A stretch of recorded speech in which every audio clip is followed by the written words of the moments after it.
You know, I'm really getting tired of doing this.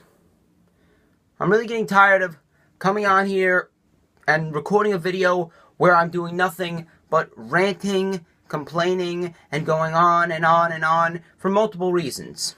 Because I already know that there's going to be hundreds of thousands of other people who are just like me, who've been watching the same thing, dissect and analyze it in the same way that I do, and make the same exact video as I'm making, expressing their displeasure on what we had seen. Because there's no way that I'm just going to stick out like a sore thumb. There's no way that I'm just going to be sticking out like a zit on someone's face. I'm just going to be one of a crowd. Now, although I carry myself as higher than the crowd, in the end, I'm going to be just like everybody else. There's no difference. But the problem is that when I know something can be 1,000 times better and they blatantly disrespect the people who make the company, the business, the entire aspect worthwhile, when they disrespect them, when they insult them, and we care about them, it's a slap right across the face. To me, I take it as a slap across the face personally. I take it as an insult to you guys, the real wrestling fan base community.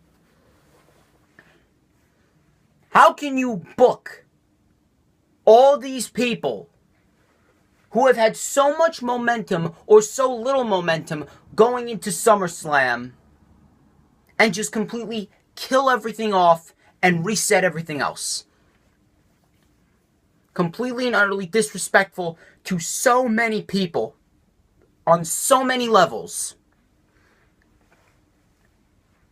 I sat on my couch in my basement for 2.5 hours on August 19th, 2017 to watch NXT TakeOver Brooklyn 3, and I have never in my life seen such a show that has captivated me, that has shocked me, that has mesmerized me to the point where at the end of that show, I almost started crying. And I'm not afraid to admit that.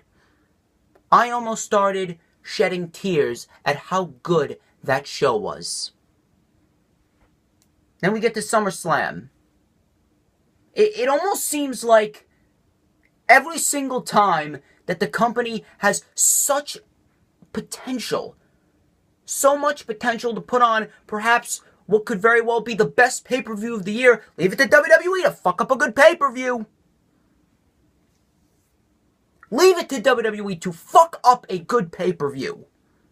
Never in my life have I seen such illogical booking decisions. It's not, and trust me when I say this, I have been watching WWE for 10 years. I've been a fan of the professional wrestling sport for 10 years.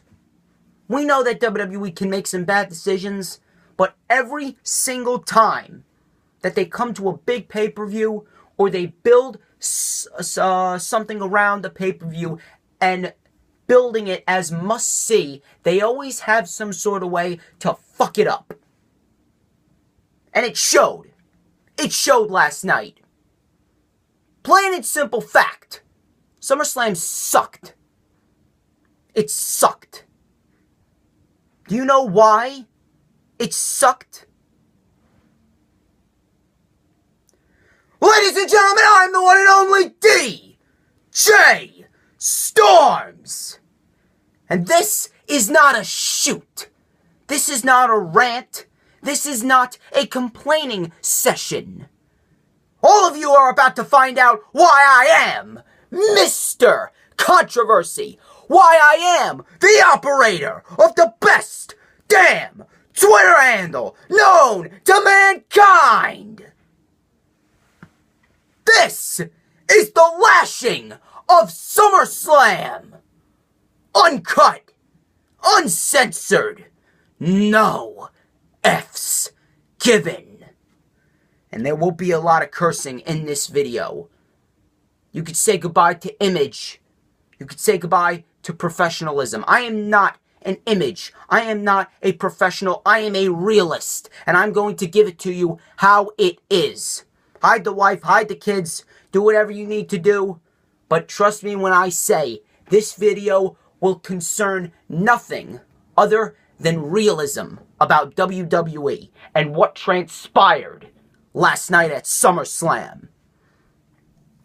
I went into that pay-per-view with so much hype, with so much excitement, to the point where my heart was racing, and I was so excited. I brought my dinner down for the pre-show.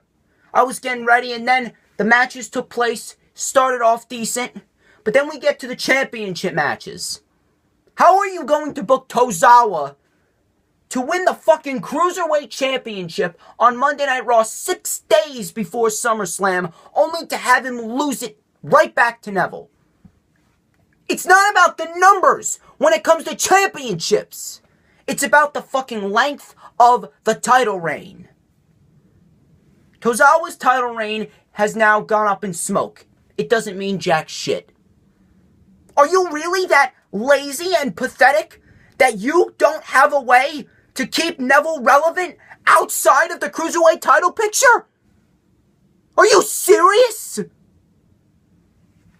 How can you book the New Day to win the SmackDown Live Tag Team Championships at Battleground, in which I was there, only to have them lose it right back to the Usos? Now, I don't mind the Usos. I think the Usos are the best tag team on SmackDown Live, without a doubt. They are fantastic in what they do. But why would you take the titles off of them to begin with if you're not going to have the New Day have a lengthy reign with them? So what now? Is Tozawa going to win the title back tonight on Monday Night Raw? Are the Usos going to lose the tag team titles to the New Day on SmackDown Live tomorrow night?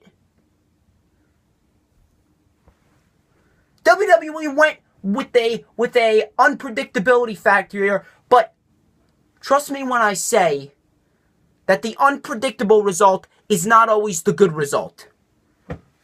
When it comes to NXT, they have a pass, and they can be unpredictable. I got 3 out of 5 of my predictions for NXT TakeOver wrong, but I don't even care. I don't even care. Because when you take a look at those matches and you dissect the matches for what they were, and you take a look at the background concerning each and every single fucking superstar on that card, you can see why they went with some of the decisions that they went with. I thought Johnny Gargano was going to defeat Andrade Cien Almas and continue his momentous role. But then I started thinking, after Almas beat him, started thinking, wait, why would they go through with that? Then I started remembering, oh shit, Andrade Cien Almas, he hasn't won a match in a little while. He hasn't won a TakeOver match since his debut. Now you got Zelina Vega. I'm piecing the puzzle together, and I'm thinking, maybe Andrade did need this win. And I was completely okay with that. Almas is fantastic in what he does. Andrade Cien Almas and Zelina Vega could be NXT's first ever power couple. You realize how big that is for Andrade Cien Almas? That could take him to the NXT Championship.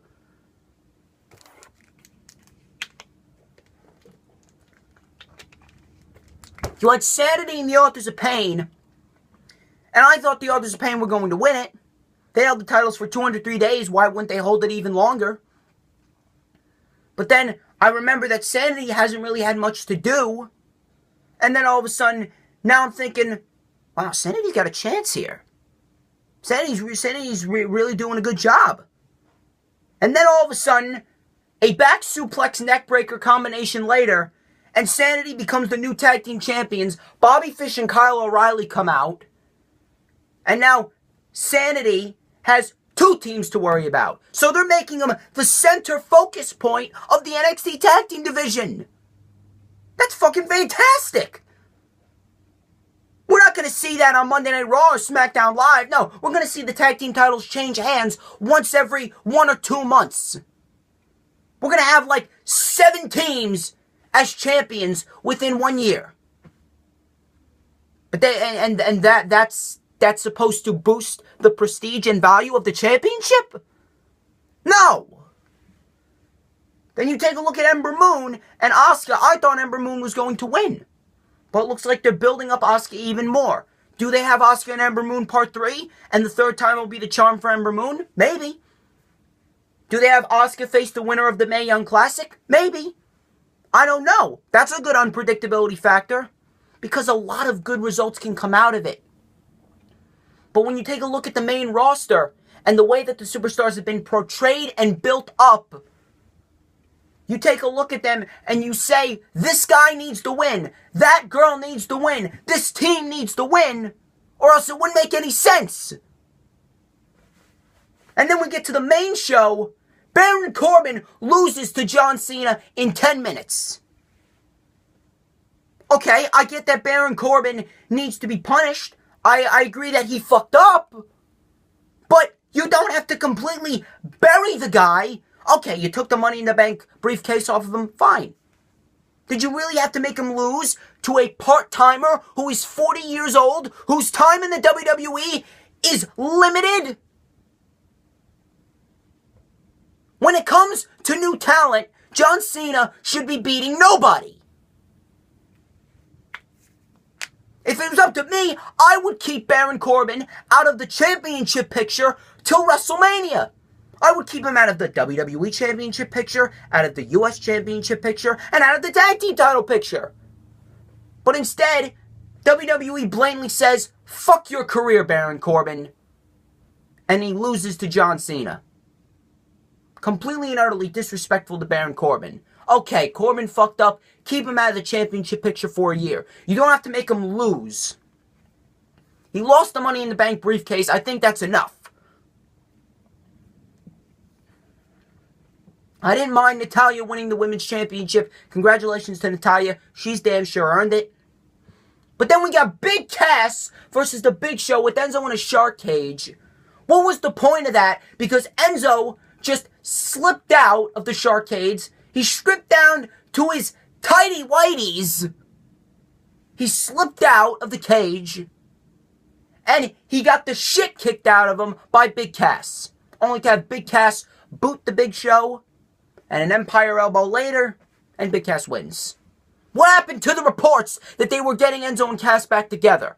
Oh my God, Kevin Dunn, they found out our reports. We gotta scrap these reports quickly. You kidding me? I swear, I can't do this anymore. I can't stand this anymore. First mistake with that match is that match was even booked to begin with. It had 7 weeks of build, and nobody could give two shits about it. Then, of course, if you're going to even put that match on the show, swap it out for the New Day and the Usos. The New Day and the Usos went 18 minutes. They stole the pre-show.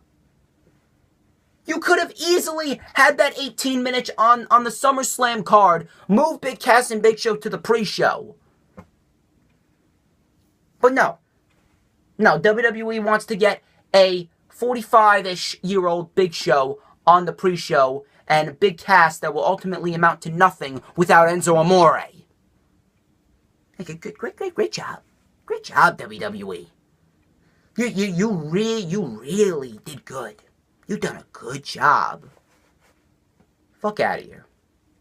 And then, of course, you got Rusev attacking Randy Orton before their match even started. Okay. That's fine. That generates some interest. And then all of a sudden, bell rings, RKO, 10 seconds later, the match is over. That was the biggest kick in the balls. Now, it wasn't even a slap in the face. It was a kick in the balls. That's how disrespectful it was. Which is ironic because the creative team, Vince McMahon and Kevin Dunn, they have no balls to take risks. Rusev should be built up to be the Braun Strowman. The Braun Strowman of SmackDown Live, and you treat him like that. The rumor is that Rusev apparently asked for his release. And I wouldn't mind him. I wouldn't want to work for that shit company either. Best part about this match was Rusev sold the RKO like RVD used to sell it. That was the best thing that Rusev did his entire career. What happened to the rumors that Randy was going to take some time off, spend some time with his family? Yeah, you're really taking some time off there, Randy. Completely, utterly disrespectful to Corbin and Rusev. They lost all their legitimacy and they got buried over the course of one hour and a half. And I wouldn't be surprised if both of them were on their way out. Complete and utterly disrespectful to Rusev, Corbin, Tozawa, and the New Day. We move on. Finn Balor defeats Bray Wyatt. Decent match. I liked it. Ambrose and Rollins become tag team champions. Okay. Sasha Banks becomes women's champion. Okay. AJ Styles retains the United States Championship. Okay. But now we get to Jinder and Nakamura. And look, here's what I don't understand. Jinder Mahal has had a 3.5-month reign with the championship, and I think that's enough. But Nakamura comes in. He is without a doubt one of the hottest signees to the WWE in years. Fucking years. And that's how you treat him. You treat him like a piece of shit. And you basically say, fuck that Japanese son of a bitch. How disrespectful and illogical can you get? And it felt like they held the match back. It felt like they held the match back and they just ended the match abruptly. Why not let these guys go and beat the shit out of one another? Why? Why do we have to be forced to watch a match in which Jinder Mahal is just wearing down his opponent, only to have Shinsuke Nakamura come back with a few kicks and knee strikes, then have the Singh brothers jump into the ring, eat a Kinshasa from Nakamura, and then Jinder Mahal, he botched his finisher! He botched his own finisher! How do you botch your own finisher? Jinder Mahal's WWE Championship reign should have ended. Nakamura should have been portrayed as an unstoppable beast going into WrestleMania. He could have easily held the championship from SummerSlam last night into WrestleMania because he is that damn good. And I swear, if all of these twisty and turny, illogical, fucked up roads do not lead to Nakamura versus AJ Styles in the main event of WrestleMania for the WWE Championship, I might have a stroke. A vein in my head might pop.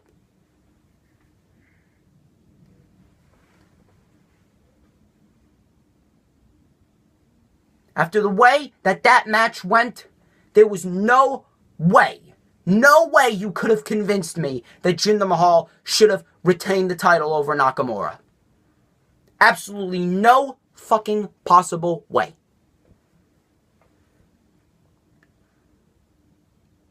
Again, yet another disrespectful act. And they failed to take a risk with Nakamura. Nakamura now has his first loss in the WWE to Jinder Mahal. I like what Jinder Mahal has been portrayed to be, and I like his heelish character, but there's only so far you can go with a guy like Jinder Mahal. There's a limit. Shinsuke Nakamura was that limit. You broke through, and now there's no coming back. Now you gotta pay the fucking consequences. You fucked up on that. You dug your own grave, now you gotta lie in it. And now we get to the main event, and that main event was fantastic. I was enjoying it. I was loving that main event. But then all of a sudden, okay, so they take Lesnar out, and then they portray Lesnar as an unstoppable monster. Like, when is there a limit with Lesnar? When is there a limit with Lesnar? What, Bill Goldberg was the limit at Survivor Series? A part-time 50-year-old Bill Goldberg defeated Brock Lesnar inside of 1 minute and 26 seconds. Yet, guys like Roman Reigns, Braun Strowman, and Samoa Joe, they last 20 minutes with Lesnar. You put Lesnar through 2 tables. You power slam Lesnar. You dump a table onto Lesnar. You hit him with the steel steps. And he survives, and he comes back and wins the match. And I thought Roman Reigns was booked to look strong. And then to top it all off, they used the anyone but Roman factor in order to get Lesnar over. Because they know we don't want a part-timer as a champion. They know we don't want Roman Reigns as a champion.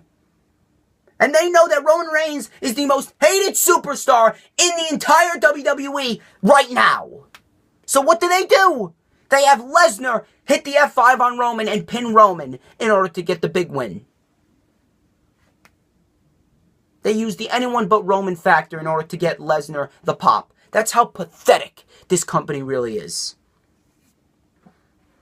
You built Samoa Joe up to be a beast, a legit beast, for the past 3 months. And that's how you would pay him? Samoa Joe has been the most dominant and interesting character for the past 3 months. And that's how you fucking treat him. Paul Heyman was pushing for Samoa Joe to win the Universal Championship. After the way that Samoa Joe and Braun Strowman were treated last night in the the Fatal 4-Way, I wouldn't be surprised if they were on their way out too. It may sound retarded, it may sound a little extreme, but after the way that a lot of people were treated last night at SummerSlam, they should fucking just give Vince McMahon the finger and walk out, just like CM Punk did. These guys need to make an example out of that maniacal old bastard. We don't need you, Vince McMahon. We don't want you running the WWE. He is ruining the professional sport and the utter mesmerizing, what's the word that I'm looking for? The utter mesmerizing act that is wrestling. Wrestling should not be treated as a fucking soap opera. SummerSlam was a 6-hour-long fucking soap opera. WWE should be fucking ashamed to be calling themselves a wrestling company. I stayed here clearly when NXT TakeOver Brooklyn 3 ended. My dad came home. My dad came home from a party that he threw for his cousins. And he said, "You want to watch it? You want to watch it again with me?" Because he wanted to see that show, but unfortunately he had a party to go to. So I said, "Yeah, come on down." And I watched that show all over again with him. We were up till 1 in the morning watching NXT TakeOver Brooklyn 3 all over again because that's how damn good of a show it was. I state here clearly. That was the best fucking show that WWE has ever put on in the last decade. In fact, I shouldn't even say WWE. NXT's in a league of its own. NXT is here. WWE is here. Plain and simple. And if you think that NXT sucks, if you think that SummerSlam was a great pay-per-view, if you think that NXT is terrible, if you think that NXT is nothing more than an indie mark show, if you think that SummerSlam made some good decisions as far as championship changes and the young talent not going over, you are a delusional fucking retard. You're even more retarded than the cronies up in Stanford. And I do not even want to hear from you.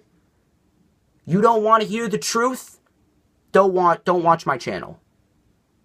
You don't want to hear the truth? Don't listen to the real wrestling fans because you've been blinded. You've been blinded and manipulated by Vince McMahon to think that every little decision that WWE makes is a good decision. When in reality, WWE knows that they fucked up. But they don't have the balls to look in the mirror and say that they fucked up. We're never going to see the light at the end of the tunnel until Triple H takes over. The clouds will not part until Vince McMahon is out of fucking office. Leave, you old bastard. Take your dentures and go home.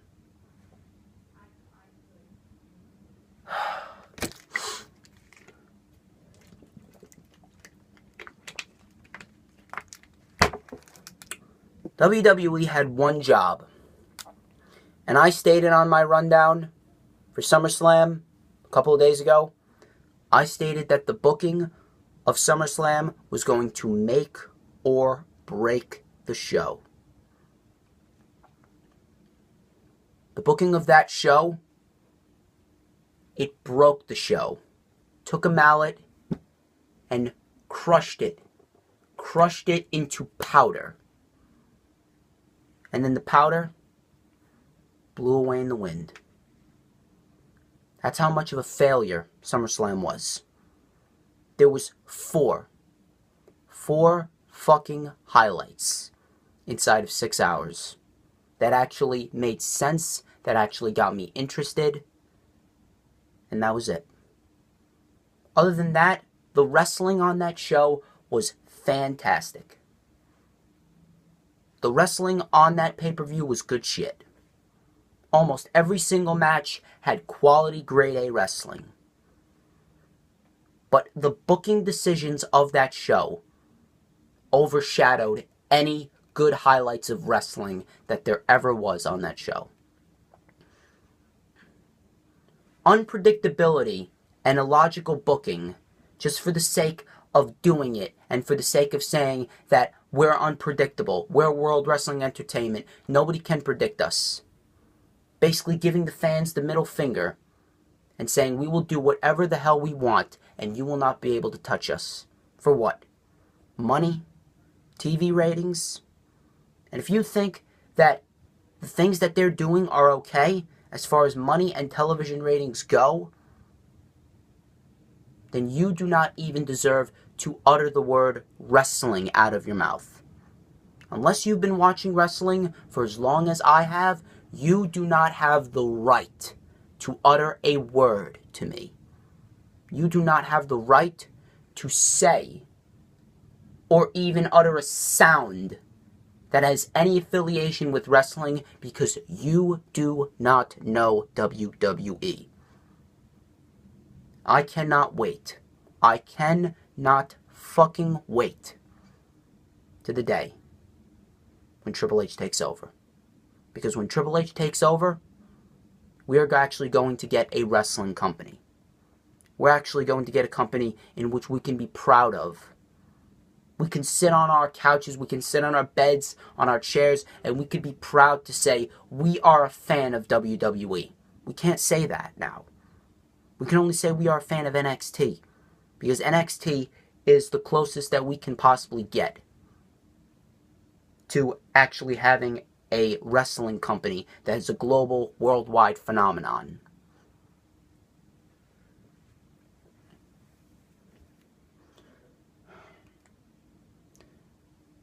SummerSlam, it had so much potential, and within the first 2 hours, in the first 2-3 hours, SummerSlam turned from a hyped up, potentially show-stealing pay-per-view to a shit pay-per-view that was just riding the coattails of the tagline, the biggest party of the summer.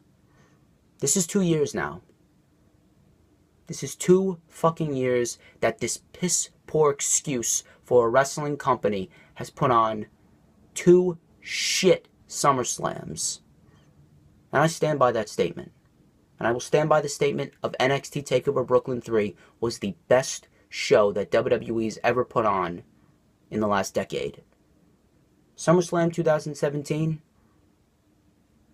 so much potential, wasted. So much talent, wasted. So many good moments, wasted.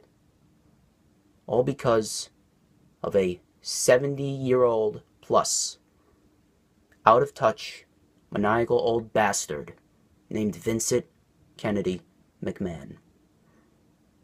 And you will not be able to convince me otherwise. There is no chance in hell that you can convince me otherwise. I swear I was hoping that they were going to burn the Barclays Center to the ground. Why do you think people were playing with a beach ball during one of the matches? It's because of your illogical fucking booking. It's because of the piss poor excuses that you're giving for these unpredictable, illogical decisions.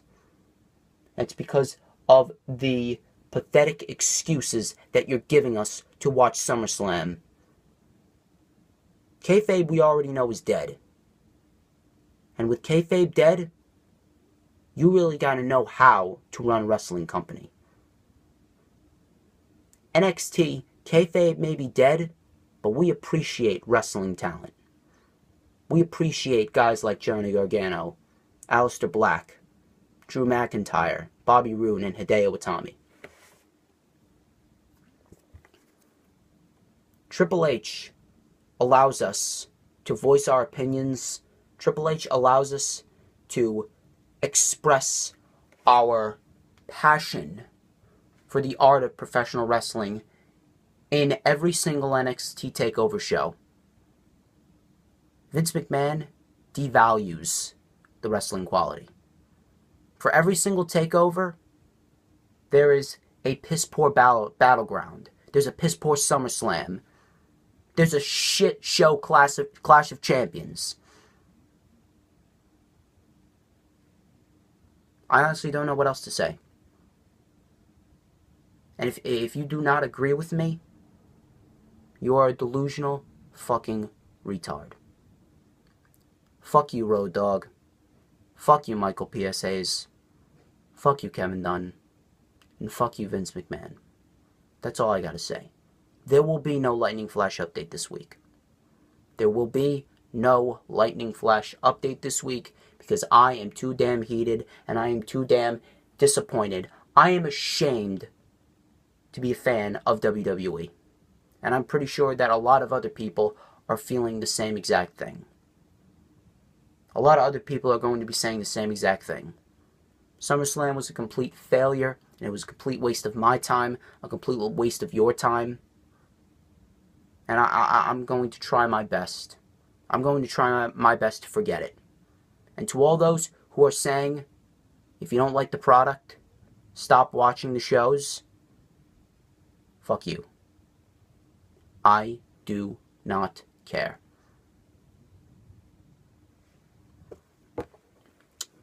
Like I said, no Lightning Flash update this week. I will see you guys next Friday for the Lightning Flash update. Until then, you have a great week. I'm DJ Storms. You already know what to do. Enjoy the rest of your day.